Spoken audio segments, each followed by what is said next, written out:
Hi Armates, today பார்க்க போகிறது Jungkook FF my nerd husband part 5. வைன் மினி ரெண்டு பேரும் இப்போ ஏர்லி மார்னிங்கே டிக்காக ட்ரெஸ் பண்ணி அப்படியே லிவிங் ஏரியாவில் உட்காந்துட்ருக்காங்க. ஒய்யாரி பயங்கரமாக அழுது கத்திக்கிட்டு இருக்காங்க. ஒய்யாரி அழுததும் இருமினி வர்றேன் அப்படின்னு சொல்லிட்டு அப்ஸ்டேர்ஸ்க்கு போயிட்டாங்க. வைன் அப்ஸ்டேர்ஸ்க்கு போகிறதுக்கும் ஜங்குக் இப்போ வீட்டுக்குள்ளே வர்றதுக்கும் கரெக்டாக இருக்குது. ஜங்குக்கோட ஃபேஸே ரொம்ப டல்லாக இருக்குது. மினி நோட்டீஸ் பண்ணிவிட்டு, என்ன திமிரு இருந்தா இவர் நைட்டு முழுக்க எங்கேயோ தங்கியிருந்துவிட்டு வருவார். ஐயோ, எதுவும் பேசவும் எனக்கு பயமாக இருக்குது, அடி விழுகுது. ஓஹோஹோ, இந்த கிழவிங்க ரெண்டு பேரும் இதுக்கெல்லாம் போய் சப்போர்ட் பண்ணுறாளுங்களே, வெக்கம் கட்டவளுங்க. ஐயோ அப்படின்னு அப்படியே புழம்பிக்கிட்டு உட்காந்துட்ருக்காங்க. அந்த டைமில் ஜங்கு ரெண்டு பெரிய கேரி பேக்ஸ் நிறையா, ஒய்யாரிக்கு குட்டி குட்டி டாய்ஸும் அப்புறம் டைபர் ட்ராப்ஸ் எல்லாம் வாங்கிட்டு வந்திருக்காங்க. ஜங்குக்கை பார்த்ததும், பாட்டிமா குக்கி என்ன ஆச்சு, ஃபேஸே இப்படி டல்லாக இருக்குது அப்படின்னு சொல்கிறாங்க. ஒன்றுமில்லை பாட்டிமா, கொஞ்சம் ஒர்க்கு, அதனால தான் தூங்கலை சரியா, நான் போய் தூங்குறேன் அப்படின்னு சொல்லிவிட்டு ஜங்குக்கு இப்போ அப்ஸ்டேர்ஸ் போயிட்டாங்க. அப்போ மினி கிடுகிடுன்னு பாட்டிமாக்கிட்ட வந்து, ஏன் மோனா கிளவி அறிவு கட்டவளே, அவன் டல்லாக இருக்குது தூக்கம் இல்லைன்னு சொல்கிறான், ஏன்டா அப்படி பண்ணணுன்னு சொல்லி அவனை மானத்தை வாங்காமல், என்னடி இது நீனே அசிங்கமான வேலையை பார்த்துக்கிட்டு இருக்கடி, உனக்கே தெரியலையாது, உன் பேத்தி லைஃபுக்கு எடுத்துடி, எவ்வளோ ஒருத்தி கூட போய் ஒன்று நடந்துட்டு வந்துக்கிட்டு இருக்கான் அப்படின்னு சொல்கிறாங்க. மோனா பாட்டிமாவை பார்த்து மினி ஓங்கி ஒரு ஸ்லாப் கொடுக்குறாங்க. மோனா பாட்டி உண்மையிலே ஒரு ஸ்ட்ராங்கான ஸ்லாப். மினிக்கு ஐசே டியரப் ஆயிடுச்சு. அப்பா என்ன அடி, ஏய் ஐயோ அப்பா பேச முடியல, காத வலிக்குது, ஐயோ அப்பா இப்போ இவகிட்ட பேச மாட்டேன் நானுமே, அடிக்கிறா, ஆளாளுக்கு அடித்து கணக்கண்டுக்கிட்டீங்க அப்படின்னு சொல்லிக்கிட்டே கிடுக்கிடுன்னு தன்னோட மம்மிக்கிட்ட போய் அப்படியே உட்காந்துட்டாங்க. ஏ பிங்கி, வாக்கா போட்டு என்ன அடிச்சுவிட்டா பார்த்துக்கிட்டு இருக்க அப்படின்னு சொல்கிறாங்க மினி. பிங்கி பாட்டிமா எந்த சீக்ஸில் மோனா பாட்டிமா ஸ்லாப் பண்ணாங்களோ அதே சீக்ஸில் எக்கேன்னு ஒரு ஸ்ட்ராங் ஸ்லாப் கொடுக்குறாங்க. உண்மையிலே மினிக்கு ஒரு ஏஸில் குயிங் சவுண்டு கேட்குது. லைட்டாக லிப்போட கார்னரில் கூட ப்ளீட் ஆகிடுச்சு. அப்பா காது காது, ஐயோ ரத்தம்லாம் வருது. அடி பாவிகளா, இந்த வயசான காலத்துலேயும் சிக்கன் திடீர் ஆளுகளே நினச்சிக்கிட்டு நான் தெரிஞ்சேன், இப்போ தானே தெரியுது. ஜங்கு கிட்ட சொல்லி நல்லா ப்ரோட்டீன் பவுடராக வாங்கி தின்னு என்னை குத்துறீங்கடி, நீங்கள் விட மாட்டேன் உங்களை. ஐயோ இந்த வீட்டில் அக்கிரமம் நடக்குது, ஐயோ நாங்கள் இருக்கவே இல்லை அப்படின்னு அழுதுகிட்டே தன்னோட ரூமுக்கு ஓடி போயிட்டாங்க மினி பயந்து போகி. உண்மையிலேயே ரெண்டு பாட்டிமாவும் எக்ஸ்ட்ரீம் கோபத்தில் தான் அடி கொடுத்துருப்பாங்க மினிக்கு. மினி ஓடுறத பார்த்துக்கிட்டே இருந்த பிங்கி பாட்டிமா, என் மனசார இன்னைக்கு ஒரு அடி கொடுத்தேன் இவளுக்கு, இவளை பெத்த பாவத்துக்கு இன்னும் எதை நான் சகிச்சுக்கணுமோ அப்படின்னு சொல்கிறாங்க. பிங்கி பாட்டி மோனா பாட்டிமாவை பார்த்து, மோனா பாட்டிமா என் பேரன் ஒயினை தவிர எவளையும் சீந்தக்கூட மாட்டான், திரும்பி கூட பார்க்க மாட்டான், அப்படி இருக்கும்போது எவ்வளவு மனசு வருத்தப்பட்டிருந்தா பக்கத்து ஊரில் நான் சுகர் பேபி வச்சுருப்பேன்னு சொல்லியிருப்பான். அந்த அளவுக்கு அவள் காயப்படுத்தியிருக்கா. ஆனால் எனக்கு தெரியும் என் பேரனை பற்றி, அவன் ஒயினை தவிர எவளையும் திரும்பி கூட பார்க்க மாட்டான்னு. எனக்கு தெரிஞ்சது அவன் கூட குடும்பம் நடத்துன அந்த ஒயினுக்கு தெரியலை. அவளை என் பேத்தின்னு சொல்லவே எனக்கு வெக்கமாக இருக்குது. ஒரு பொய்யை சொன்னதுக்கு இந்த ஒயினும் மினியும் இந்த ஆர்ப்பாட்டம் பண்ணுறாளுகளே, எவ்வளோ வேலைகளை பார்த்துருப்பாளுங்க ரெண்டு பேரும், இவளுகளை என்ன பண்ணுறதுனா அப்படின்னு சொல்கிறாங்க மோனா பாட்டிமா தன்னோட தங்கச்சிக்கிட்ட. அப்போ பிங்கி பாட்டிமா, ஜங்குக் ஒரு நாளும் ஒயினுக்கு துரோகம் பண்ண மாட்டான், ஆனாலும் இந்த ஒரு வார்த்தையை சொல்லியிருக்கானா, கண்டிப்பாக அவன் மனசு வருத்தப்பட்டு தான் சொல்லியிருக்கணும். இவளுக்கு அழுது உருடுறாளுகளே, இவளுக்கு கொஞ்ச நாள் இப்படி சஃபராகி கிடக்கட்டும் அப்படின்னு சொல்கிறாங்க பிங்கி பாட்டி. இந்த மாதிரி இவங்க ரெண்டு பேரும் ரேண்டமாக பேசிக்கிட்டு இருக்காங்க. எங்கள் அதர் ஹேண்ட் ஜங்குக் தன்னோட பெட்ரூம் டோர் ஓப்பன் பண்ணிக்கிட்டு உள்ளே போகிறாங்க. வைன் தன்னோட பொண்ணு ஒய்யாரிக்கு மதர் ஃபீட் பண்ணிக்கிட்டு இருக்காங்க. ஜங்குக் உள்ளே வர்றதை நோட்டீஸ் பண்ணிவிட்டு எதுவுமே பேசலை, அப்படியே கோல்டு ஃபேஸில் உட்காந்துக்கிட்டு இருக்காங்க. ஜங்குக் ரொம்ப டல் ஃபேஸில் தான் வந்திருப்பாங்களா. ஐயோ இவர் இருக்கட்டும் நான் பார்த்துக்கிறேன் அப்படின்னு தனக்கு தானே நினச்சிக்கிட்டு குறுன்னு ஜங்குக்கை தான் பார்த்துக்கிட்டு இருக்காங்க. ஜங்குக் அப்போ ஒய்யாரியோட ட்ராப்ஸ் எல்லாம் ட்ராவரில் அரேஞ்ச் பண்ணி வச்சுட்டு, ஒய்யாரியோட டைபர்ஸையும் டைபர் பேக்கில் எடுத்து வச்சுட்டு, வைன் இதில் என் பொண்ணுக்கு மெடிசன்ஸ் இருக்குது, இதில் டைபர் இருக்குது. இந்த கவரில் இருக்கிறதெல்லாம் டாய்ஸ். குழந்தை இப்போ குப்பத்துக்கிறதுக்காக ட்ரை பண்ணிக்கிட்டு இருக்கா. ஸோ அடிபடாமல் இருக்க சில பில்லோஸ் வாங்கிட்டு வந்திருக்கேன். இதெல்லாம் பெட்டுக்கு சைடில் வச்சுடு. குழந்தைக்கு இந்த டாய்ஸ்லாம் காட்டி விளையாட்டு காட்டு, அளவிடக்கூடாது, குழந்தை பத்திரம் அப்படின்னு சொல்கிறாங்க. வாயின் ஒய்யாரி அப்படியே சைடில் படுக்க வச்சுட்டு எழுந்துக்கிட்டுக்கிட்டுன்னு ஜங்குக்கிட்ட போய் காலரை பிடிச்சிட்டாங்க. என்ன பிரச்சனை உங்களுக்கு? என்னை விட்டு கண்டவக்கிட்ட போகிற அளவுக்கு வந்துட்டிங்களா? ஒரு நாள் நான் உன்னை மன்னிக்க மாட்டேன். முட்டாள் ஜியான் ஜங்குக் ஏன் இப்படி பண்ணினேன்? நான் என்ன தப்பு பண்ணேன்? அப்படி ஏதோ கோபப்பட்டுக்கிட்டு கத்துவேன், ஆர்ப்பாட்டம் பண்ணுவேன். அப்படி இருக்கும்போது இது தப்பு அப்படின்னு அழுகிறாங்க வாயின். எதடி தப்பு? என்ன திமிர் இருந்தால் நீ ஜியான் ஜங்குக் நீ என் நேமை சொல்லியிருப்ப அப்படின்னு ஹேரை பிடிச்சி ஆட்டுன்னு ஆட்டிட்டாங்க ஜங்கு. ஆப்பாப்பா வலிக்குது.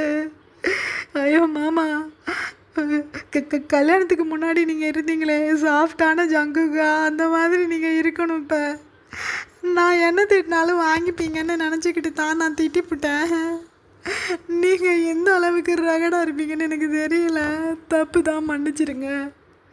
என்னை விட்டுட்டு இன்னொருத்திக்கிட்ட போகக்கூடாது அப்படின்னு அழுகிறாங்க வாயின். நான் போயிட்டேன், இதுக்கப்புறம் என்னை ஸ்டாப் பண்ண முடியாது உன்னால். நீ பெரிய பேரழகின்னு உனக்கு ஒரு திமிர் இருக்குது. உன் அழகுக்காக நான் ஒன்றும் உன்கிட்ட வரலடி. என் மாமா பொண்ணுங்கிற ஒரு அன்பில் தான் உன்கிட்ட வந்தேன். அந்த அன்பு எப்போதுமே உனக்கிட்ட இருந்து எனக்கு கிடைக்காதுன்னு தெரிஞ்சு போச்சுன்னு எனக்கு தேவையில்லை. தலை பாத் பண்ணிவிட்டு ரெஸ்ட் எடுக்கணும் அப்படின்னு சொல்லிட்டு பாத்ரூம்குள்ளே போயிட்டாங்க ஜங்கு. வைனுக்கு சோலே லெஃப்ட் ஆன மாதிரி இருக்குது. அப்படியே உட்காந்துட்டாங்க. அழுகையாக வருது வைனுக்கு. அப்படியே சைடில் திரும்பி பார்க்குறாங்க. ஜங்குக்கோட ஃபேஸ் கட்டில் அப்படியே ஒய்யாரி சாமிங்கான லுக்கில் அப்படியே வைனை பார்த்துக்கிட்டு இருக்காங்க. இந்த மாமா மாதிரி அழகான ஒரு லட்டு குழந்தைய பெற்று கொடுத்துருக்கேன். ஆனால் இவர் என்ன ஏமாற்றிக்கிட்டு இருக்காரு. விட மாட்டேன், நான் விடவே மாட்டேன், அவளை போட்டு தள்ளாமல் நான் விட மாட்டேன் அப்படின்னு தனக்கு தானே நினச்சிக்கிட்டு தன்னோட டியர்ஸை வைப் பண்ணிக்கிட்டே, என் செல்லம் ஒய்யாரி வா மம்மிக்கிட்ட வா அப்படின்னு சொல்லி தூக்கிக்கிட்டு மினியோட ரூமுக்கு கிளம்பிட்டாங்க வைன். எங்கே அதர் ஹேண்ட் மினி தன்னோட சீக்ஸ்க்கு ஐஸ் பேக் வச்சுக்கிட்டு உட்காந்துட்ருக்காங்க. வைன் இப்போ மினியோட ரூம்குள்ளே போய் மினியோட பெட்டில் ஒய்யாரியை படுக்க வச்சுட்டு, மினி என்னாச்சு சீக்ஸில் அப்படின்னு கேட்குறாங்க. அடிபோடின்னு அடிச்சு போட்டாளுக்கடி. என் மாமியும் பாட்டிமாவும் சேர்ந்துக்கிட்டு ஒரே கன்னத்தில் 2 அறையும் ஆடை உதச்ச மாதிரி இருந்தது. அப்படி ஒரு இடி. எங்கள் பாரு லிப்ஸை வெட்டி விட்டு ஈடாகுது. எப்படி அடிச்சு போட்டாளுங்க பாருடி அப்படின்னு அழுகிறாங்க. வைன் இதெல்லாம் அமைதியாக கேட்டுக்கிட்டு இருந்துட்டு, மினி ஒரு நிமிஷம் கூட நான் இனிமேல் பொறுமையாக இருக்க மாட்டேன். பக்கத்து ஊருக்கு மாமா எப்போ போகிறாரோ அப்போ நீனும் நானும் ஃபாலோ பண்ணி போகிறோண்டி. கண்டிப்பாக மாமா வீட்டுக்குள்ளே போகிறாரோ அவளை ஒரு வழி பண்ணணும், ரெடியாயிரு அப்படின்னு சொல்கிறாங்க. கண்டிப்பாக என்னை அடிச்சு விட்டாளுகள்ல. இதுக்கப்புறம் பாரு, இந்த மோனா பிங்கி 2 பேரையும் ஒரு வழி பண்ணுறேன். ஜங்குக் மாமாவை கையும் களவுமா பிடிச்சி பஞ்சாயத்தை கூட்டுறோண்டி, பஞ்சாயத்து கூட்டி ஒரு வழி பண்ணுறோண்டி அப்படின்னு சொல்லிக்கிட்டு மினி தன்னோட டியர்ஸை வைப் பண்ணிக்கிட்டு உட்காந்துக்கிட்டு இருக்காங்க. இந்த மாதிரி ஒரு 1 வீக் பாஸ் ஆகுது. ஜங்குக்கு இப்போ மார்னிங்கே டிக்காக ட்ரெஸ் பண்ணி டவுனுக்கு கிளம்புறதுக்கு ரெடி ஆகிட்டு இருக்காங்க. வைன் அமைதியாக ஜங்குக்கை நோட்டீஸ் பண்ணிக்கிட்டே இருந்துட்டு, எங்கே போகிறார் இவர்? ஒரு வேஷ்டியும் துண்டையும் கட்டிக்கிட்டு தான் தெரிவார். இப்போ ஷர்ட்டு போட்டு பேண்ட்டு போட்டு கோட்டுக்கிட்டெல்லாம் போட்டுக்கிட்டு எங்கேயோ போகிறாரே, எங்கேயா இருக்கும் அப்படின்னு தனக்கு தானே நினச்சிக்கிட்டு, எங்கே மாமா போகிறீங்க அப்படின்னு கேட்குறாங்க. ஏன் உனக்கிட்ட அவசியம் சொல்லணுமா? டவுனுக்கு போகிறேன் அப்படின்னு சொல்கிறாங்க ஜங்கு. அப்படின்னு வைன் தனக்கு தானே நினச்சிக்கிட்டு அமைதியாக எழுந்திரிச்சு வெளியில் போயிட்டாங்க. ஜங்குக்கு இப்போ கேஷுவலாக ரெடி ஆகிட்டு ஒய்யாரியை கொஞ்சம் நேரம் தூக்கி வச்சு கொஞ்சிட்டு இப்போ டவுன் ஸ்டேர் கிளம்பிட்டாங்க. இப்படியே டைம் பாஸ் ஆகுது. ஜங்குக்கு தன்னோட பிரேக்ஃபாஸ்ட்டை முடிச்சுட்டு ஈவினிங் தான் வீட்டுக்கு வருவேன், கவனமாக இருங்கன்னு சொல்லிவிட்டு தன்னோட கார் எடுத்துகிட்டு கிளம்பிட்டாங்க. அந்த டைமில் வைன் அப்படியே ஸ்டொமக்கை பிடிச்சிக்கிட்டு, பாட்டி லைட்டாக எனக்கு ஹீட்னால் பெயினாக இருக்குதான்னு தெரியல, ஸ்டொமக்கை வலிக்குது. இன்றைக்கி நான் ஒய்யாரிக்கு மதர் ஃபீட் பண்ணலை, என் ஸ்டொமக் பெயின் அவளுக்கு வந்தாலும் வந்துடும். இன்றைக்கி மட்டும் ஃபார்முலா கொடுங்க, நானும் இனியும் ஹாஸ்பிட்டல் போயிட்டு வந்துடுறோம் அப்படின்னு சொல்கிறாங்க. வைன் சொல்கிறத உண்மைன்னு நினச்சிக்கிட்டு, என்ன பண்ணுது உனக்கு? நல்லனையை ஸ்டொமக்கில் போட்டுக்கிறியா அப்படின்னு சொல்கிறாங்க. வேணாம், ஜிஜ்லி ஆயிலாம் தடவிட்டேன், இருந்தாலும் பெயின் தாங்க முடியல, கிளம்புறேன் அப்படின்னு சொல்லிட்டு மினிக்கு ஐஸை காட்டிட்டு கிடுகிடுன்னு கிளம்பிட்டாங்க. ஒய்யாரியா பாட்டிமா மினிக்கிட்டேருந்து வாங்கிக்கிட்டு, கவனம், 2 பேரும் ஊரை சுற்றிட்டு கிடக்காமல் வீட்டுக்கு வாங்க அப்படின்னு சொல்கிறாங்க பிங்கி பாட்டி. மினி எதுவுமே பேசலை. வைனை மெதுவாக ஹேண்ட்ஸை பிடிச்சி கூட்டிகிட்டு அழகாக தன்னோட ஸ்கூட்டியில் உட்கார வச்சு ஜங்குக்கோட காரை புயல் வேகத்தில் ஃபாலோ பண்ணி கிளம்பிட்டாங்க. இப்படியே டைம் பாஸ் ஆகுது. ஜங்குக் எஸ்டர்டே பக்கத்து ஊரில் ஒரு மேரேஜுக்கு போயிட்டு வரும்போது அந்த அபேண்டடான பேலஸை பார்த்துருப்பாங்க. எப்போதும் அந்த சைடு போகிறதுக்கான வாய்ப்பு கிடைக்காது ஜங்குக்கு. ஸோ இந்த டைம் மேரேஜுக்கு போயிட்டு வரும்போது அந்த பேலஸ் வழியாக வரும்போது பாட்டிமாவோட நினப்பு வந்திருக்கும். ஐ மீன் பேலஸ்குள்ளே இருந்த பாட்டிமாவோட நினப்பு வந்திருக்கும். ஸோ ஜங்குக் எஸ்டர்டே பேலஸ்குள்ளே போகாமல் பாட்டிமாவுக்கு ஏதாவது வாங்கிக்கிட்டு அதுக்கப்புறமா பேலஸ்குள்ளே போய் பாட்டிமாவுக்கு அதெல்லாம் கொடுத்துட்டு வரலாம் அப்படின்னு பாட்டிமா மேலே இருக்க பிரியத்தில் பாட்டிமாவை பார்க்குறதுக்காக தான் இப்போ ஜங்குக் தன்னோட வீட்டிலேருந்து டவுனுக்கு கிளம்பி அங்கேருந்து பாட்டிமாவுக்கு ஏதாவது பொருட்கள் வாங்கிட்டு வந்து கொடுத்து பார்த்துட்டு அதுக்கப்புறம் வீட்டுக்கு போகலான்னு நினச்சிக்கிட்டு இப்போ டவுனை நோக்கி தான் போய்கிட்டு இருக்காங்க ஜங்குக். இது தெரியாத வைன் மினி 2 பேரும் பக்கத்து ஊரை க்ராஸ் பண்ணும்போதே, பாத்தியா என் புருஷனா பக்கத்து ஊருக்கு வந்துட்டான், பகலையிலே அவளை பார்க்குறதுக்கு வந்துட்டான் அப்படின்னு புலம்புறாங்க வைன். அமைதியாயிரடி, பக்கத்து ஊருக்கு தானே வந்திருக்காரு, யார் வீட்டுக்குள்ளே போகிறாருன்னு பார்ப்போம் அப்படின்னு சொல்லிக்கிட்டே ஜங்குக்கோட காரை ஃபாலோ பண்ணி வந்துக்கிட்டு இருக்காங்க மினி. இப்படியே டைம் பாஸ் ஆகுது. ஜங்குக் பக்கத்து ஊரை தாண்டி நெக்ஸ்ட்டு போய்கிட்டு இருக்காங்க அடுத்த கிராமத்தை நோக்கி. என்னடி இது, பக்கத்து ஊர்னு சொல்லிவிட்டு ஐயோ ஊருக்கு ஒரு சுகர் பேபி வச்சுக்கிட்டு இருக்காரா அப்படின்னு சொல்கிறாங்க வைன். அடி இருடி, ஃபாலோ பண்ணிக்கிட்டு தானே இருக்கேன், வெயிட் பண்ண அப்படின்னு சொல்கிறாங்க. இப்படியே ஒரு 1 ஹவர் பாஸ் ஆகுது. இப்போ டவுனுக்கு வந்துட்டாங்க ஜங்குக். எதுக்கடி இவர் கடையாக ஏறி இறங்கிக்கிட்டு இருக்காரு? ஃப்ரூட் ஷாப்புக்கு போனார், அப்புறம் கிளாத் ஷாப்புக்கு போனார், இப்போ ஜுவல்லரி ஷாப்புக்குள்ளே போயிருக்காரு. எதுக்கு நகையெல்லாம் வாங்குறதுக்கு போனார்? ஒய்யாரிக்கு ஏதாவது வாங்க போயிருப்பாரா அப்படின்னு சொல்கிறாங்க வைன். யாருக்கு தெரியும், சுகர் பேபினா இதெல்லாம் கொடுக்கணும்படி, பொண்டாட்டினா தான் ஓசியில் வந்துட்டு போகலாம், சுகர் பேபினா அப்படியா கைக்கு மேலே ஏதாவது வைக்கணும், இல்லாட்டி விரட்டி விட்ருவாளுங்க. இந்த மாமாவுக்கு திமிரு ரொம்ப, ஒன்றே வீட்டில் லட்டாட்டை உட்கார வச்சுக்கிட்டு சுகர் பேபி கேட்குது. இரு பார்ப்போம் என்ன தான் வாங்குறாருன்னு பார்ப்போம், வெயிட் பண்ணு அப்படின்னு சொல்கிறாங்க. அந்த டைமில் ஜங்குக் ஜுவல்லரி ஷாப்லேருந்து வெளியில் வந்து எகெயின் கார் எடுத்துக்கிட்டு எகெயின் தங்களோட கிராமத்தை நோக்கி கிளம்பிட்டாங்க. மறைஞ்சிருந்து பார்த்துக்கிட்டு இருந்த வைன் மினி 2 பேரும் கார் மூவ் ஆனதும் எகெயின் ஸ்கூட்டி எடுத்துக்கிட்டு ஜங்குக்கோட காரை ஃபாலோ பண்ணி கிளம்பிட்டாங்க. இப்படியே எகெயின் ஒரு 1.5 ஹவர் பாஸ் ஆகுது. ஜங்குக் இப்போ அந்த பேலஸ் கிட்ட வரும்போது அப்படியே கட் பண்ணி பேலஸ்குள்ளே காரை ஓட்டிகிட்டு உள்ளே போயிட்டாங்க. அந்த டைமில் மினியும் வைனும், என்னடி இது அந்த அரண்மனையில் இதுக்குள்ளே எதுக்கு போகிறாரு மாமா அப்படின்னு சொல்லிக்கிட்டு இருக்கும்போதே வைனுக்கு கால் வருது. வைன் கால் எடுத்து அட்டன் பண்ணி, என்ன பாட்டி அப்படின்னு சொல்கிறாங்க. அடியே, வீட்டை விட்டு கிளம்பி 4 மணி நேரத்துக்கு மேலாகுது, ஒய்யாரி அழுது கதறிக்கிட்டு கிடக்கிறா, வா சீக்கிரம் அப்படின்னு சொல்கிறாங்க பாட்டிமா. என்ன என் பொண்ணு அழுகிறாளா? இருங்க இந்த வந்துடுவேன், இன்னும் ஒரு ½ அன் ஹவரில் வந்துடுவேன் அப்படின்னு சொல்லிவிட்டு ஃபோனை கட் பண்ணிவிட்டு, மினி இந்த பேலஸ்குள்ளே தான் மாமா போயிருக்காருனா, ஐயோ ஏதோ ராஜ பரம்பரையை சேர்ந்தவா போலடி, ஐயோ வந்து பார்த்துக்கலாம், என் கூட வா, அப்புறம் பார்த்துக்கலாம், இதுக்குள்ளே தான் ஆள் இருக்குது தெரிஞ்சுக்கிட்டோம், வா அப்படின்னு சொல்லி வைன் குழந்தை அழுகிறாங்க அப்படின்னு சொல்லிட்டு மினியை கூட்டிகிட்டு அங்கேருந்து கிளம்பிட்டாங்க. இப்படியே டைம் பாஸ் ஆகுது. நைட்டு டின்னர் முடிச்சுட்டு வைன் ஒய்யாரிக்கு ஃபீட் பண்ணி அழகாக தூங்க வச்சுட்டு இப்போ பாத் பண்ணிவிட்டு ஒரு பிங்க் கலர் சாரீ வியர் பண்ணி தன்னோட ஹேரை மிரர் முன்னாடி நின்று கோம் பண்ணிக்கிட்டு இருக்காங்க. இப்போ தான் ஜங்குக் வந்திருக்காங்க ரூம்குள்ளே. வைனப்போ சைடில் திரும்பி ஜங்குக்கு பார்க்குறாங்க. ஜங்குக்கோட ஹேரே மெஸ்ஸியாகி போய் ட்ரெஸ் எல்லாம் கொஞ்சம் கிளஞ்சி போய் பார்க்குறதுக்கே கொஞ்சம் டல்லாக ஃபீல் ஆகுறாங்க. என்னாச்சு இவருக்கு? நல்லா அந்த சுகர் பேபி கூட கூத்தடிச்சிட்டு வந்திருப்பார் போலையே. ஏன் ட்ரெஸ்ஸெல்லாம் இப்படி ஒரு மாதிரி டர்ட்டியாக கசங்கி போயிருக்கு, ஒன்றும் புரியலையே அப்படின்னு தனக்குத்தானே நினச்சிக்கிட்டு, இவ்வளோ நேரம் எங்கே போயிருந்தீங்க அப்படின்னு கேட்குறாங்க வைன் ஜங்குக்கிட்ட. ஜங்குக் எதுவுமே பேசலை. நான் எங்கேயோ போகிறேன், வாயை பொத்திக்கிட்டு கம்முனுரு அப்படின்னு சொல்லிட்டு ரெஸ்ட் ரூம்குள்ளே போயிட்டாங்க ஜங்குக். நாளைக்கு இருக்கு உங்களுக்கு அப்படின்னு தனக்கு தானே நினச்சிக்கிட்டு வாயின் அமைதியாக படுத்துட்டாங்க ஒய்யாரி பக்கத்தில். இப்படியே டைம் பாஸ் ஆகுது. ஜங்குக் இப்போ மார்னிங் ஒரு 10 o'clock எழுந்து உட்காடுறாங்க. பயங்கரமான ஃபீவர் ஜங்குக்கு. ஐஸை கூட ஓப்பன் பண்ணி பார்க்க முடியல. அப்படியே உட்காந்து தன்னோட செல்ஃபோன் அப்படியே எடுத்து டாக்டருக்கு கால் பண்ணி வீட்டுக்கு வர சொல்லிவிட்டு எகெயின் படுத்துட்டாங்க ஜங்குக். இப்படியே டைம் ஸ்கிப் ஆகுது. 1 hour லேட்டர் ஜங்குக்கை வந்து எக்ஸாமின் பண்ணி பார்த்துட்டு டாக்டர் ஹெவி ஃபீவர் இருக்குது, 2வது இந்த டேப்லெட்லாம் டைமுக்கு கொடுங்க, இப்போ நான் கிளம்புறேன், ஈவினிங் போல் வந்து நான் பார்க்குறேன் அப்படின்னு சொல்லிட்டு கிளம்பியிருப்பாங்க.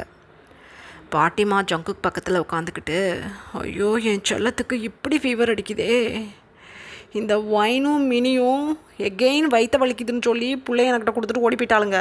புருஷனுக்கு ஜுரம் அடிக்குது, அதை கூட அந்த கழுதை கண்டுக்கலை. நான் இவளை வச்சுக்கிட்டு என்ன பண்ணுறதுனே தெரியல, வரட்டும் அப்படின்னு நினச்சிக்கிட்டு பாட்டிமா அமைதியாக உட்காந்துட்ருக்காங்க. இப்படியே டைம் பாஸ் ஆகுது. ஈவினிங் டாக்டர் வந்து பார்க்கும்போது ஜங்குக் இப்போ நல்லாவே இருக்காங்க. ஜங்குக் அப்போ இழுத்து ஒரு ப்ரீத் பண்ணிவிட்டு, இப்போ எனக்கு நல்லா இருக்குது டாக்டர், டேப்லெட் மட்டும் கொடுங்க, இன்ஜெக்ஷன் வேணாம், நான் பார்த்துக்கிறேன் அப்படின்னு சொல்லிவிட்டு டாக்டரை அனுப்பி விட்டுட்டு ஜங்குக்கு ஒரு பாத் பண்ணிவிட்டு தன்னோட பால்கனியில் நின்று அந்த கூல் ப்ரீஸை ஃபீல் பண்ணிகிட்டு இருக்காங்க. ஹேண்ட்ஸில் ஒரு காஃபி மக் வச்சு அந்த காஃபியை சிப் பண்ணிக்கிட்டே. அந்த டைமில் தண்டோரா சத்தம் கேட்குது. ஜங்குக் அப்போ என்ன தண்டோரா சத்தம் அது அப்படின்னு நினச்சிக்கிட்டே அப்படியே கவனித்து என்ன சொல்கிறாங்கன்னு நோட்டீஸ் பண்ணுறாங்க. அந்த டைமில் தண்டோரா போடுறவங்க ஊர் மக்களுக்கு தெரிவிக்கிறது என்னென்னா, நம்ம ஜமீன்தார் அம்மா ஜான் ஒயின் பஞ்சாயத்து கூட்டியிருக்காங்க, எல்லாரும் பஞ்சாயத்துக்கு வந்துடுங்க அப்படின்னு டப்பு டப்புன்னு அந்த மேளத்தை அடிச்சுக்கிட்டே அங்கேருந்து கிளம்பிட்டாங்க. ஜங்குக் அப்படியே தலையில் அடிச்சுக்கிட்டு, எகெயின் ஆரம்பிச்சிட்டாளா, பஞ்சாயத்துலேயே வெளுத்தி இப்போ வீட்டுக்கு கூட்டிகிட்டு வர்றேன் அப்படின்னு தனக்குத்தானே நினச்சிக்கிட்டு ஜங்குக் இப்போ டவுன் ஸ்டேர் கிளம்பிட்டாங்க. அந்த டைமில் பாட்டிமா, உன் பொண்டாட்டி பண்ண வேலையை கேட்டியா அப்படின்னு சொல்கிறாங்க. கேட்டுச்சு, வாங்க போகலாம் அப்படின்னு சொல்லிக்கிட்டு பிங்கி பாட்டிமாவையும் மோனா பாட்டிமாவையும் கூட்டிகிட்டு பஞ்சாயத்துக்கு கிளம்பிட்டாங்க ஜங்குக். இப்படியே டைம் பாஸ் ஆகுது. ஜங்குக் தன்னோட பாட்டிமா கூட தன்னோட வயலுக்கு வந்துட்டாங்க. ஏன்னா எப்போதுமே அங்கே தான் பஞ்சாயத்து கூட்டுவாங்க. ஜங்குக் தன்னோட வயலில் பஞ்சாயத்து கூட்டுறதுக்காக அனுமதி கொடுத்துருக்காங்க. ஸோ ஜங்குக் அமைதியாக போய் சைடில் இருக்க சேரில் உட்காந்துட்டாங்க. ஒயின் மினி 2 பேரும் அப்படியே ஒரு மெஸ்ஸியான ஸ்டேட்டில் நின்றுக்கிட்டு இருக்காங்க. ஜங்குக் ஒயினை பார்த்துட்டு, அடியே வீட்டுக்கு போகாமல் எதுக்குடி பஞ்சாயத்தை கூட்டினேன் அப்படின்னு சொல்கிறாங்க. வீட்டுக்கு வர்றேன், அதுக்கு முன்னாடி உங்களை பற்றி இந்த ஊர் உலகத்துக்கு தெரியப்படுத்திட்டு வர்றேன் அப்படின்னு சொல்லிக்கிட்டே பஞ்சாயத்து தலைவரை பார்த்து, பஞ்சாயத்து தலைவரே எனக்கு ஒரு நல்ல தீர்ப்பை வழங்குங்க அப்படின்னு சொல்கிறாங்க. பஞ்சாயத்து தலைவர் அப்போ ஒயினை பார்த்துட்டு, ஐயோ என்னால் முடியலை, எத்தனை முறை தான் நான் தீர்ப்பு வழங்குறது, ஷோ என்னம்மா சொல்லுமா அப்படின்னு சொல்கிறாங்க. நான் குத்துக்கல்லாட்டம் இங்கே உட்காந்துக்கிட்டு இருக்கும்போதே இவர் பக்கத்து ஊரில் போய் சுகர் பேபி வச்சுக்கிட்டு திரியிறாரு, எனக்கு நியாயம் வேணும் அப்படின்னு சொல்கிறாங்க. ஜங்குக் டக்குன்னு நிமிர்ந்து உட்காந்து, ஏய் மரியாதையாக பேசு, ஊரை கூட்டி நீ அசிங்கப்படுத்துறியா, வீட்டுக்கு வாடி அப்படின்னு அதட்டுறாங்க. வாட்டேன், எனக்கு நியாயம் வேணும் அப்படின்னு அழுகுறாங்க. சங்கட்டமாக போயிடுச்சு ஜங்குக்கு. ஏன்னா ஒயின் மேலே இருக்க கோபத்தில் சும்மா தான் அப்படி சொல்லி வச்சுருப்பாங்க. ஆனால் ஒயின் இப்படி சீரியஸாக இறங்கிடுவாங்கன்னு ஜங்குக்கு தெரியல. பதட்டமாகுது ஜங்குக்கு. ஏன்னா அசிங்கமாக பார்ப்பாங்க அந்த ஊரில் இருக்கிறவங்க, அதனால் சங்கடப்படுறாங்க. அப்போ பஞ்சாயத்து தலைவர், இங்கே பாருமா ஒயினு, ஜமீன்தார் அம்மானு நீங்கள் என்ன சொன்னாலும் நான் கேட்டுக்கிட்டு இருப்பேன்னு நினைக்காதீங்க. முதல்ல எங்களுக்கு ஜமீன்தார் ஐயா, அப்புறம்தான் நீங்கள். எங்கள் ஜமீன்தார் ஐயா இந்த ஊருக்குள்ளே கூட எந்த பொண்ணையும் திரும்பி பார்க்க மாட்டார். அப்படி இருக்கும்போது உண்மையை சொல்கிறேம்மா, எங்கள் ஜமீன்தார் ஐயாவோட பொண்டாட்டி நீங்கள், இருந்தாலும் என் பொண்ணு மாதிரின்னு நான் சொல்கிறேன். இந்த ஊருக்குள்ளேயே அழகான பொண்ணுனா நீங்கள் தான். உங்களை விட்டுப்புட்டு வேறு ஒருத்தியை பார்ப்பாரா எங்கள் ஜமீன்தார் ஐயா? இந்த மாதிரியெல்லாம் பொய் புகார் சொல்லாதீங்க அப்படின்னு சொல்கிறாங்க. பஞ்சாயத்து தலைவர் ஒயினை பார்த்து, ஒயினப்போ பொய் புகார் சொல்கிறேனா? நீங்கள் யாரும் நம்ப மாட்டீங்க, இவர் தான் உத்தமர் வேஷம் போட்டுருக்காரே, இங்கே பாருங்க அப்படின்னு சொல்லி தன்னோட saree பல்லுவில் மறைச்சி வச்சுருந்த ஒரு 4-5 பெயிண்டிங்கை அப்படியே எடுத்து காட்டுறாங்க. நல்லாவே பெரிய ஃபோட்டோஸ் அது. வரும்போதே எல்லாரும் ஒயினோட பல்லுவில் ஏதோ மறைச்சி வச்சுருக்காங்கங்கிறது தெரிஞ்சுக்கிட்டு தான் வந்து உட்காந்துருப்பாங்க. ஜங்குக்கு ரொம்ப அசால்ட்டாக எதை காட்ட போகிறா அப்படின்னு நினச்சிக்கிட்டு தான் இருந்திருப்பாங்க. ஆனால் அந்த ஃபோட்டோவை பல்லுலேருந்து ரிமூவ் பண்ணி எடுத்து காட்டும்போது அங்கே இருக்க அத்தனை பேருக்கும் அள்ளு விட்டு போச்சு. இது நல்லாவே ஒரு ஈவினிங் டைம், கொஞ்ச நேரத்தில் இருட்டிடும், அந்த மாதிரி ஒரு மைல்டான வெளிச்சம் இருக்கக்கூடிய நேரம் அது. ஸோ லைட்டிங்லாம் போட்டு கொஞ்சம் நல்ல வெளிச்சமாக தான் இருக்குது அந்த இடம். ஸோ ஒயின் தன்னோட saree பல்லுவில் மறைச்சி வச்சுருந்த அந்த ஃபோட்டோவை காட்டினதும் அந்த வெளிச்சத்தில் நல்லா தெரியுது அந்த ஃபோட்டோவில் இருக்கிற அத்தனையும். உயிரே போயிடுச்சு அங்கே இருக்க அத்தனை பேத்துக்கும். ஏன்னா ஜங்குக் ஒரு ஹாட்டான மேக்கவுட் செக்ஷனில் பிளாங்கெட் வச்சு தன்னோட பாடியை கவர் பண்ணுற மாதிரியான சில ஃபோட்டோஸை அதில் பெயிண்ட் பண்ணியிருக்கு. அதை தான் ஒயின் காட்டிகிட்டு இருக்காங்க. அத்தனை பேருக்கும் திடீர்னு இருக்குது அதை பார்த்துட்டு. ஜங்குக்கு ரொம்ப கோஷியாக உட்காந்துருப்பாங்களா, அந்த ஃபோட்டோ ஃப்ரேமை பார்த்ததும் அப்படியே நிமிர்ந்து உட்காந்து, ஏய் கரும்பு முடிச்சவளே மூடுறியாதா, என்னடி அது, ஐயோ என்னை பெயிண்ட் வேறு பண்ணி இந்த மாதிரி கொண்டு வந்து ஆளுங்களை நம்ப வைக்க பார்க்குறியா அப்படின்னு சொல்கிறாங்க. நம்ப வைக்க பார்க்குறேனா, இதை பார்த்ததும் எனக்கு செத்து போயிடலாம் போல் இருந்தது. நான் என்ன தான் கோவக்காரியாக இருந்தாலும் உங்களை தொந்தரவுப்படுத்துகிறவளாக இருந்தாலும் ஒரு நாளும் நான் வேறு ஒரு ஆளை என்னை டச் பண்ண விட மாட்டேன். அப்படி இருக்கும்போது பார்த்தீங்களா எல்லாரும் இந்த ஆள் பண்ணி வச்சுருக்க வேலையா அப்படின்னு அந்த பெயிண்டிங்கை சைடில் தூக்கி போட்டுட்டு அடுத்த பெயிண்டிங்கை எடுத்து காட்டுறாங்க. ஜங்குக்கும் வேற ஒரு பொண்ணும் ஒரு ஸ்ட்ராங்கான லிப்லாக் பண்ணுற மாதிரி அந்த பெயிண்டிங்கில் இருக்குது. அகெயின் ஒரு ஃபோட்டோவை காட்டுறாங்க. 2 பொண்ணுங்க ஜங்குக்கோட லேப்பில் உட்காந்துருக்க மாதிரி எல்லாமே பெயிண்டிங்ஸில் தான் இருக்குது. ஜங்குக்கு அப்போ எழுந்து, இதெல்லாம் நம்பாதீங்க, இது ஒன்றும் ஃபோட்டோ கிடையாது, பெயிண்டிங், யார் வேணாலும் இப்படி வரைய முடியும், ஏய் ஒயான் அப்படின்னு அதட்டுறாங்க. அந்த டைமில் பஞ்சாயத்து தலைவருக்கு பக்கத்தில் உட்காந்துருந்த ஒரு 90 ஏஜ் இருக்கக்கூடிய தாத்தா, அந்த ஃபோட்டோவை கிட்ட கொண்டு வந்து காட்டு அப்படின்னு சொல்கிறாங்க. ஒயினப்போ தன்னோட ஹேண்ட்ஸில் வச்சுருந்த ஜங்குக்கோட தைஸில் 2 பொண்ணுங்க உட்காந்துருக்க மாதிரியான பெயிண்டிங்கை காட்டியிருப்பாங்களா, அதை கொண்டுட்டு வந்து அந்த தாத்தா கிட்ட காட்டுறாங்க. நல்லா சோடா பட்டியை மாட்டிக்கிட்டு பாருங்க அப்படின்னு சொல்கிறாங்க மினி. அப்போ ஒயின் அந்த ஃபோட்டோவை காட்டிட்டு, இவர் லட்சணம் இப்போ தெரியுதா அப்படின்னு சொல்கிறாங்க. ஜங்குக்கு எந்திரிச்சு, இது பொய், நம்பாதீங்க யாரும் அப்படின்னு சொல்கிறாங்க. அப்போ அந்த தாத்தா, ஐயோ அந்த கோட்டைக்குள்ளேருந்து இந்த ஃபோட்டோவை தூக்கிக்கிட்டு வந்தியா அப்படின்னு சொல்கிறாங்க. திக்குன்னு இருக்குது அத்தனை பேருக்கும். ஐயோ கோட்டைக்குள்ளேருந்து ஃபோட்டோவா அப்படின்லாம் அங்கங்கே பேச ஆரம்பிச்சிட்டாங்க. ஒயினுக்கு மினிக்கும் ஒன்றும் புரியலை, பிக்கு பிக்குன்னு முழிச்சுக்கிட்டு நிற்கிறாங்க. ஆமாம், அந்த கோட்டைக்குள்ளே தான் தூக்கிக்கிட்டு வந்தேன், இவர் இல்லை குள்ளன்னு சொல்லிவிடுவாருன்னு தான் அந்த ஃபோட்டோவை கையோடு எடுத்துக்கிட்டு வந்தோம். அந்த கோட்டைக்குள்ளே யாரையுமே காணும், பாலடைஞ்சு போய் கிடந்தது. அங்கே தான் ஏதோ ஒரு பொம்பளையை வர சொல்லி இவர் 1 மணி நேரம் இருக்கிறார் போல். அந்த ஃபோட்டோக்குள்ளே இருக்க பொம்பளைங்க தான் அதுங்கெல்லாம், பார்த்துக்கோங்க. ஃப்ரேம் போட்டு அந்த பாலடைஞ்ச மண்டபத்துக்குள்ளே யார் வரப்போகிறாங்கன்னு சொல்லி கருமம் எந்த பொண்ணு கூடயோ 1 மணி நேரம் இருக்கிறத எவனையோ கூட்டிகிட்டு வந்து பெயிண்ட் பண்ண சொல்லி அதை அந்த மண்டபத்துக்குள்ளே மாட்டி அழகு பார்த்துக்கிட்டு இருந்திருக்காரு அப்படின்னு சொல்கிறாங்க ஒயின்.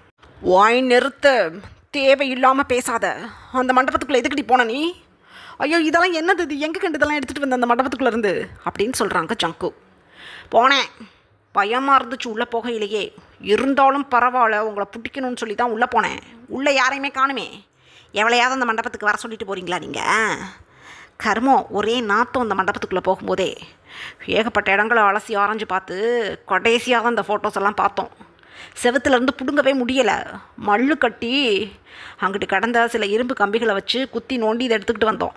பார்த்துக்கிட்டிங்களா அந்த ஊர் மக்களே, பார்த்துக்கோங்க உங்கள் ஜமீன்தாரோட லட்சணத்தை அப்படின்னு சொல்கிறாங்க ஒயின். அந்த டைமில் அந்த தாத்தா ஒயினை பார்த்து, ஐயையோ இந்த பொண்ணு ஊருக்கு கெடுதலை கொண்டு வந்துட்டா, இதில் இருக்கிறது ஜங்குக்கு கிடையாது, ஜங்குக்கு பக்கத்து ஊரை சேர்ந்த ராஜ பரம்பரை வம்சத்தை சேர்ந்த ஒரு வம்சாவளி. ராஜாவுக்கு ஏகப்பட்ட குழந்தைங்க, அவங்களோட குழந்தைன்னு ஜங்குக்கு 8வது தலைமுறையோ 9வது தலைமுறையோ. இந்த ராஜா தான் இவங்களோட முப்பாட்டனுக்கு முப்பாட்டேன். இந்த ஆள் ஜங்குக்கு மாதிரியே இருப்பார் பார்க்குறதுக்கு.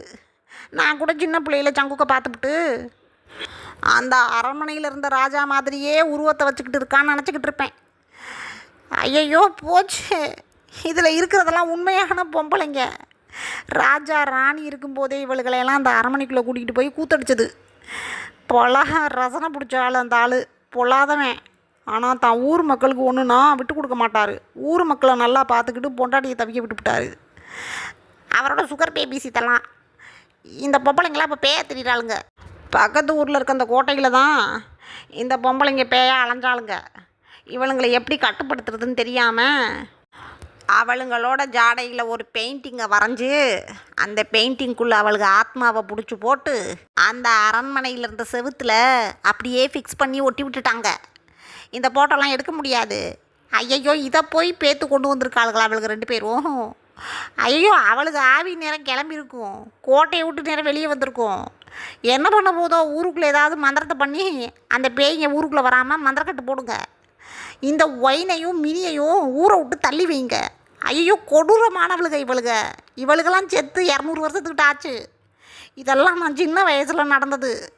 அந்த சமயத்தில் ஒரு பொம்பளை பிள்ளைய பிடிச்சி இந்த உருவங்கள்லாம் அந்த பொண்ணோட முகத்தில் மாறி மாறி வந்துச்சு. அதை வச்சு தான் பெயிண்ட் பண்ணாங்க. மந்திரக்கட்டு போட்டு செவுத்துக்குள்ளே அடைச்சி வச்சுருந்த பொம்பளைகளை பிடிச்சி வெளியில் தூட்டுட்டாலே 4 பேரில் இவளுக. ஐயோ, 4 ஃபோட்டோ கிடக்குதாங்க. சூப்பர். இவளுகளை கொல்லுங்க ஜமீன்தார் ஐயா. என்ன தித்து அப்படின்னு சொல்கிறாங்க அந்த தாத்தா. ஆடி போயிட்டாங்க ஜங்கு. இப்போ ஜங்குக்கு ஒரு ஃப்ளாஷ்பேக்கை நினச்சி பார்க்குறாங்க. ஜங்குக்கு அந்த கோட்டையில் இருக்க பாட்டிமாவை பார்க்குறதுக்காக அந்த கோட்டைக்குள்ளே போயிருப்பாங்க. இப்போ தான் ஜங்குக்கு போலவே இருக்கக்கூடிய அந்த ராஜா லைட்டுக்கு போயிட்டார் இல்லையா? ஸோ அந்த கோட்டை இப்போ ரொம்ப அமானுஷங்கள் நிறைஞ்சு போயிருக்கு. ஜங்குக்கு பார்த்த எந்த ஒரு ரூமும் ஜங்குக்கு இப்போ செகண்டாக பாட்டிமாவுக்கு ஜுவல்ஸ், சாரீ, ஃப்ரூட்ஸ் எல்லாம் வாங்கிக்கிட்டு போகும்போது இல்லை. அதுக்கு பதிலாக ஒரு டார்க் வைப்பை ஃபீல் பண்ணியிருப்பாங்க. அந்த டைமில் ஜங்குக் மாதிரி இருந்த அந்த ராஜாவோட ஃபோட்டோவை பார்த்துட்டு தான் பயந்து போய் அந்த கோட்டையை விட்டு எப்படி வெளியில் வர்றதுன்னு தெரியாமல் வெளியிலேருந்து உள்ளே வந்த நுழைவு வாயில் மறந்து போய் ரொம்ப தடுமாறி ஒரு நைட் ஆக போகிற ஈவினிங் டைமில் தான் அந்த கோட்டையை விட்டே வெளியே வந்திருப்பாங்க ஜங்குக். அந்தளவுக்கு ஒரு ஸ்கேரியான மூமெண்ட்டை அந்த அரண்மனையில் பாஸ் பண்ணியிருப்பாங்க எஸ்டர்டே ஜங்குக். அப்படி இருக்கும்போது வைனும் மினியும் எகெயின் அந்த அரண்மனைக்குள்ளே போய் அங்கேருந்து தைரியமாக 4-5 ஃபோட்டோவை உடச்சி எடுத்துகிட்டு வந்திருக்காங்களேன்னு நினைக்கும்போது உயிரே போகணும் இருக்குது ஜங்குக்கு. எங்கே அதர் ஹேண்ட் வைன் ஒரு ஃப்ளாஷ்பேக்கை நினச்சி பார்க்குறாங்க. மினியுமே ஒரு ஃப்ளாஷ்பேக்கை நினச்சி பார்க்குறாங்க. அந்த கோட்டைக்குள்ளே போகும்போது வைன் மினிக்கு ஜங்குக்கு பிடிக்கணுங்கிற ஆதங்கத்தில் உள்ளே போயிருப்பாங்களா? ஸோ அந்த டிப்ரெஷனில் அங்கே இருக்கக்கூடிய ஸ்கேரியான மூமெண்ட்டை ஃபீல் பண்ணியிருக்க மாட்டாங்க. அந்த ஃபுல் அரண்மனையும் அலசி ஆராய்ஞ்சிருப்பாங்க 2 பேரும். அப்போ தான் ஒரு ரூமில் மகாராஜாவோட பர்சனல் ரூம்குள்ளே வைன் மினி 2 பேரும் போகும்போது தான் இந்த ஃபோட்டோஸ் எல்லாம் பார்த்துருப்பாங்க. ஸோ அங்கே இருக்கிறது இறந்து போன மகாராஜான்னு தெரியாமல் ஜங்குக்கோட முப்பாட்டனாருன்னு தெரியாமல் ஜங்குக்கோட ஃபேஸ் கட்டில் இருந்தனால ஜங்குக் தான் போல் இதுன்னு நினச்சிக்கிட்டு தான் அந்த இருந்த ஃபோட்டோஸை முடிஞ்ச அளவுக்கு எடுக்க பார்த்துருப்பாங்க. எடுக்க முடியலன்னு தெரிஞ்சதும் அங்கங்கே கிடந்த சில கட்டைகளையும் இரும்பு கம்பிகளையும் வச்சு அதெல்லாம் நல்லா குத்தி அந்த ஃப்ரேம்ஸை ஃபுல்லாக உடச்சி எடுத்து இப்போ பஞ்சாயத்தில் கொண்டு வந்து காட்டியிருக்காங்க. இப்போ வரைக்கும் வைனுக்கும் மினிக்கும் எந்த ஸ்கேரினஸும் ஃபீல் ஆகலை. ஆனால் ஜங்குக் அங்கே உள்ளே போயிட்டு வெளியில் வர்றதுக்குள்ளே போதும்னு ஆயிருக்குமா? பயந்து போய் தான் இருக்காங்க ஜங்குக் இப்போ. ஆனால் வைன் மினி 2 பேரும் இப்போ ப்ரெசண்ட்டில் ரொம்ப கோஷியாக நின்றுக்கிட்டு என்ன கதை சொல்லிக்கிட்டு இருக்கீங்க? இங்கே பாருங்கள் தாத்தா, 200 வருஷத்துக்கு முன்னாடி நடந்த கதை 90 வயசில் இருக்க உங்களுக்கு தெரியுதா? யாரை ஏமாற்ற பார்க்குறீங்க? ஊரே சேர்ந்து ஜமீன்தார் ரொம்ப நல்லவர்னு என்கிட்ட முத்திரை குத்த பார்க்குறீங்களா? நான் நம்ப மாட்டேன். இதில் இருக்கிறது ஜங்குக் தான். முகத்தை பார்த்தீங்கள, என் புருஷன் மாதிரியே இருக்குது. 200 வருஷத்துக்கு முன்னாடி இந்த ராஜாவை நீங்கள் பார்த்தீங்களா? குத்திப்படுவேன் குத்தி அப்படின்னு சொல்கிறாங்க வைன். பாட்டிமாவுக்கு இப்போ யோஜனைக்கு வருது. ஐயோ, ஆமாம்ல, நாங்கள் ராஜ குடும்பத்தை சேர்ந்தவங்க. அதனால தானே ஜமீன்தார் இந்த ஊருக்குள்ளே பேரும்புகளோட சுற்றிக்கிட்டு திரியிறோம். ஐயோ, இவளுக்கு ஏதோ பண்ணி போட்டாளுக. ஐயோ, பயமாக இருக்குது அப்படின்னு வாய் விட்டே சொல்லிக்கிட்டு டக்குன்னு எழுந்து அந்த தாத்தா கிட்ட வந்துட்டாங்க பாட்டிமா. அப்புச்சி, என்ன இருந்தாலும் சொல்ல அப்புச்சி, எனக்கு பயமாக இருக்குது அப்படின்னு சொல்கிறாங்க மோனா பாட்டி. இவளுக நம்ப மாட்டேங்கிறாளுங்க நான் சொல்கிறத. இதில் இருக்க அந்த 4 பொண்ணுங்களும் பேய்ங்கடி. அந்த ராஜாவோட சுகர் பேபியாக இருந்தவளுக. உன் முப்பாட்டனார் தான் அந்த ராஜா. பேர மாதிரியே இருக்கிறார் பாரு பார்க்குறதுக்கு. நான் சின்ன பிள்ளையா இருக்கையில் பெரிய பெரிய பிரச்சனையெல்லாம் அந்த 4 பொண்ணுங்களும் பேயா வந்து படுத்தி எடுத்துக்கிட்டு இருந்துச்சு பக்கத்து ஒரு கிராமத்தை. அந்த கிராமத்துக்கு என் அப்பா கூட ஒரு பஞ்சாயத்துக்கு நான் போகும்போது இந்த ஃபோட்டோஸ் எல்லாம் நான் அப்போவே பார்த்தேன். இந்த ஃபோட்டோவில் இருக்கிற மாதிரி தான் ஜங்குக்கு இப்போ இருக்கிறாரு பார்த்தியா. தாத்தா மாதிரி பிறந்திருப்பார் போல் ஜங்குக்கு. இந்த பொண்ணுங்கனாலும் பேய்டி. இதுங்களோட ஆத்மாவை இந்த ஃபோட்டோக்குள்ளே போட்டு செவுத்தில் அப்படியே ஒட்டி வச்சுட்டாங்க ஜிம்முட்டு போட்டு. இதை போய் கலட்டி கொண்டு வந்திருக்காளுங்க பாரு உன் பேத்திங்க 2 பேரும். குத்து அவளுங்களை போய் என்னை வேற பொய் சொல்லின்னு சொல்கிறாளுங்க. என்ன திமிரு இருக்கும். ஹரிச்சந்திரன் கூட பொய் சொல்லிவிடுவான், நான் சொல்ல மாட்டேன் அப்படின்னு சொல்கிறாங்க தாத்தா. ஐயோ அப்புச்சி எனக்கு பயமாக இருக்குது. ஏதாவது இதுக்கு தீர்வு சொல்லு. கலட்டி தான் கொண்டு வந்துட்டாளுங்களே, அந்த பேய் வந்துருச்சுன்னா என்ன பண்ணுறது அப்படின்னு சொல்கிறாங்க பாட்டிமா. ஏன் அப்படின்னா பாட்டிமாவுக்குமே ஓரளவு நினைவு இருக்குது. பாட்டிமாவுக்கு ஒரு 8-9 ஏஜ் இருக்கும்போது பக்கத்து ஊரில் ஒரு 4 பிரேத ஆத்மா ஒரு பொண்ணை பிடிச்சி பயங்கரமாக அந்த ஊரையே பாடாப்படுத்திக்கிட்டு இருந்திருக்கும். 2வது அந்த அரண்மனைக்குள்ளே யார் உள்ளே போனாலும் உயிரோடு வெளியே வந்ததில்லை. அந்தளவுக்கு ரொம்ப ஸ்கேரியான விஷயங்கள் அந்த ஊரில் நடந்திருக்கும். ஐ மீன் பாட்டிமாவோட பக்கத்து ஊரில் நடந்திருக்கும். இந்த விஷயங்களை சின்ன வயசில் கேள்விப்பட்ட நினப்பு வருது பாட்டிமாவுக்கு. ஐயோ ஐயோ போச்சு, எனக்கு நெஞ்ச வலிக்குது அப்படின்னு கத்துறாங்க பாட்டிமா. ஜங்குக் டக்குன்னு பாட்டிமாவை போய் பிடிச்சிட்டாங்க. அந்த டைமில் பஞ்சாயத்து தலைவர், எங்கள் ஜமீன்தார் ஐயாவை பற்றி எங்களுக்கு தெரியும். இந்த மாதிரி ஒரு பிரச்சனையான விஷயத்தை எடுத்துக்கிட்டு வந்து ஊரில் இருக்க அத்தனை பேரையும் கொல்ல பார்க்குறீங்களா 2 பேரும்? ஜமீன்தார் ஐயா என்ன பண்ணுறதுனா அப்படின்னு சொல்கிறாங்க. எனக்காக இந்த ஒரு முறை மன்னிச்சிருங்க.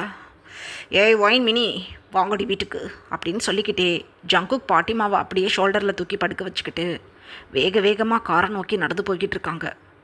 அந்த டைமில் பஞ்சாயத்து தலைவர், ஜமீன்தார் ஐயா இப்போ இந்த ஃபோட்டோவெல்லாம் உடச்சி கொண்டு வந்திருக்காங்களே என்ன பண்ணுறது அப்படின்னு வேக வேகமாக ஜங்குக் பின்னாடியே வந்து கேட்டுக்கிட்டு இருக்காங்க.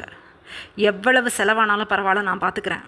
ஒரு நல்ல பூசாரியை கூட்டிகிட்டு வந்து இந்த விஷயம் என்னங்கிறத கேட்டு எதுவும் பிரச்சனைனா அதை சரி பண்ணுங்க அப்படின்னு சொல்லிக்கிட்டே கிடுகிடுன்னு ஜங்குக் அங்கேருந்து கிளம்பிட்டாங்க.